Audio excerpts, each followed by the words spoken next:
Good morning, students. Today we start the topic cyclotron in this chapter 4 moving charges and magnetism. So, cyclotron is a topic based on which questions are generally asked in exam. Long answer type question is asked from this topic cyclotron. So, what is cyclotron? Cyclotron is basically an instrument or it is a device. So this device is used to accelerate the positively charged particles like proton, deuteron, alpha particles and so on. It means this cyclotron is basically a particle accelerator. Particle accelerator means suppose we have to increase the speed of a charged particle to greater value, so we use this device cyclotron, especially positively charged particles. So students, please remember, positively charged particles are accelerated or their kinetic energy is increased using this device cyclotron. And now you will ask the question, you may ask the question, okay, what is the use of this particle accelerator, what is the use of this high speed of positively charged particles? Okay, so positively charged particles which are accelerated to very high speed are used in nuclear reactions for nuclear transmutations.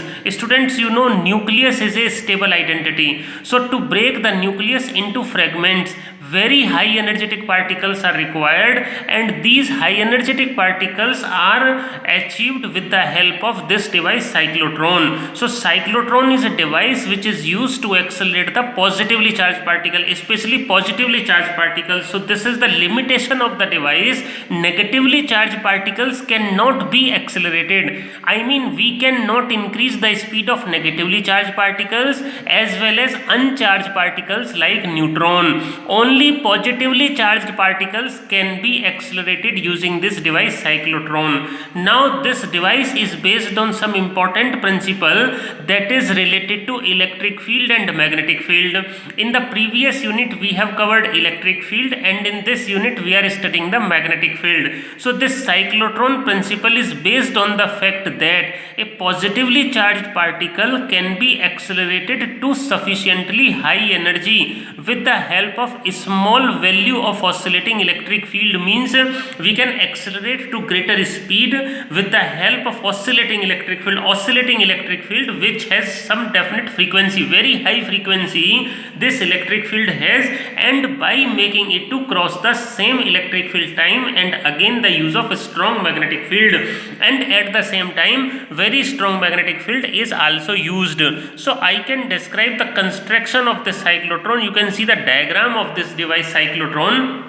So in this device we require electric field as well as magnetic field. So let me explain the construction of this device. So it consists mainly of two hollow metal evacuated chambers of shape D, like alphabet capital D, similar to these metal discs D1 and D2. These are two hollow metal evacuated chambers. These are called Ds, D1 and D2, and they are placed in horizontal plane. They are placed in horizontal plane in the sense, in vertical direction there is a magnetic field from this north pole to south pole of a strong electromagnet. So these Ds are placed in horizontal plane, and in vertical direction there is a strong magnetic field of 1 Tesla or 2 Tesla. Alright, now these Ds are connected to the high frequency oscillating electric field. So this, you can see, this is a high frequency oscillator,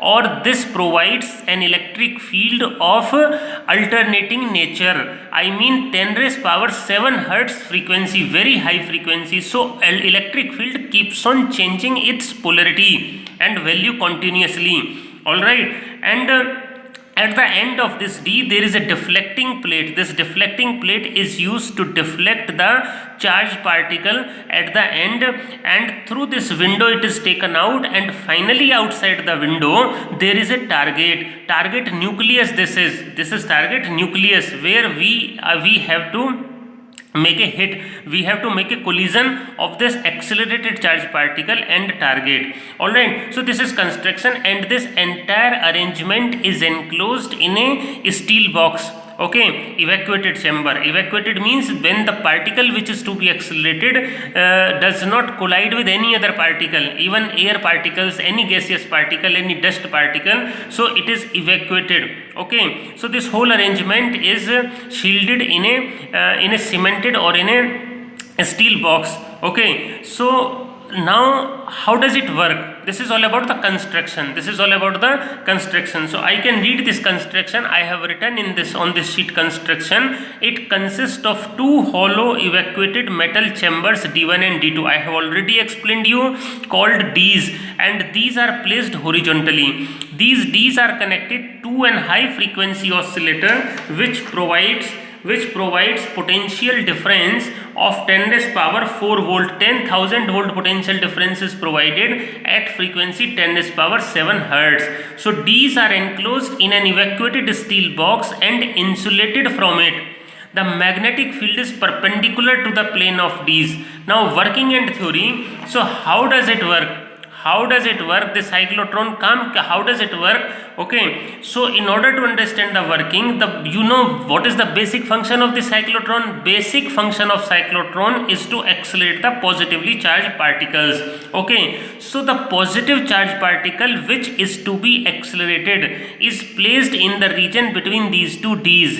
At this point, this positive ion or positive charged particle is released in the region. So there is an electric field in the region, and the electric field inside the metal D's is zero. This is very important. You already know electric field is zero inside a metal box. So suppose at that instant this D1 is at negative polarity and D2 is at positive polarity. So what happens? This ion is attracted towards this D1. Since already there is a magnetic field in perpendicular direction from north to south direction. In perpendicular direction there is a magnetic field. In perpendicular direction, and if a charged particle is released in a magnetic field perpendicular to it, then it traces a circular path. So it traces the circle. So it is a semicircularity. The time during which the particle covers a semicircle in D1, okay, the polarity is changed. Means suppose earlier it was positive and the D2 was negative, then D1 becomes negative and D2 becomes positive. So this particle is attracted towards this D2, and when it is traveling in this region between the D's, there is an electric field, so there is a force acting on it. So the acceleration will be there and the speed will be increased. So when the particle enters into D's D2, then its speed is increased, and students, radius r is equal to mv upon bq. We have done in the previous topic, when charged particle is moving in a circular radius in a magnetic field, then radius r is equal to mv upon bq. So when v is increased, r need to be increased necessarily. So in the second d, it will trace the path of increasing radius. So it is repeated, keeps on changing. So polarity keeps on changing and radius is continuously increasing because the speed is increasing, and finally it achieves very, very high speed, and it is taken out through the window and finally allowed to hit the target. So this is how this cyclotron work, how it is used to accelerate the positively charged particle. So working and theory I have also written, and there are some expressions we calculate. We write the expressions of maximum kinetic energy, cyclotron frequency, time period, angular frequency. So I can read this working and theory. I have already explained. The positive ion to be accelerated is released at P. Alright, I have already explained. Suppose at that instant D1 is negative and D2 is positive, so ion is accelerated towards D1 and traces a semicircle because of crossed means perpendicular magnetic field. Students, you already know, if a charged particle enters into a uniform magnetic field perpendicular to it, then it will trace a circular path. Okay, and radius r is equal to mv upon bq. Crossed electromagnetic field होता है. When positive ion comes into the gap between the D's, then it is speeded up, because if there is a positive charge particle, F is equal to QE, and it will be accelerated and the speed will be increased. During this time, the polarity of D's is changed. This is called frequency synchronization. So this term frequency synchronization means there is a matching of the frequency of revolution of charge particle in cyclotron and frequency of applied high frequency oscillator. So now D2 ion has to trace the circle of increasing radius, R is equal to mv upon bq. The process is repeated and particle traces the circle of increasing radii. Finally ion is taken out through the window using deflecting plate and allowed to hit the target. So maximum kinetic energy Ke maximum is equal to half mv square, and we can write the value of V. So we get Ke maximum is equal to B square Q square R square upon 2m. So cyclotron frequency nu is equal to 1 upon T. So nu is equal to BQ upon 2m. This is important, students. If we increase the speed of particle, then frequency does not change. Frequency, time period and angular frequency are independent of speed. So generally 1 mark question, conceptual question is asked in the exam. If we increase the speed, then what happens to the frequency? It is independent of the speed. There is no change in the frequency. So now there are some limitations. So there are some limitations of this cyclotron. First, I have already told you, it cannot accelerate the uncharged particles like neutrons, because uncharged particle will not experience any force in electric field as well as magnetic field. So we cannot accelerate the uncharged particle in this cyclotron. Particles cannot be accelerated beyond a certain limit because of relativistic effect. मतलब क्या होगा? You can see from this expression कि if speed is increased beyond the limit, then mass will change because of relativistic effect. M is equal to m naught upon under root 1 minus v square upon c square. So when mass will change, so frequency may change. So there may not be frequency synchronization. मतलब frequency may not be equal. So that's why we cannot increase the speed beyond the limit. It cannot accelerate negatively charged particles like electron. Electrons cannot be accelerated because electrons are lighter, their mass is less, so they can acquire speed comparable to the speed of light. So these are 3 limitations. This is all about the cyclotron. Completely we have covered. This is an important topic. Long answer question, 5 marks question, 3 marks question is generally asked in exam. So you students, please do prepare it completely, and we will continue in the next class. Okay, thank you and thank you so much.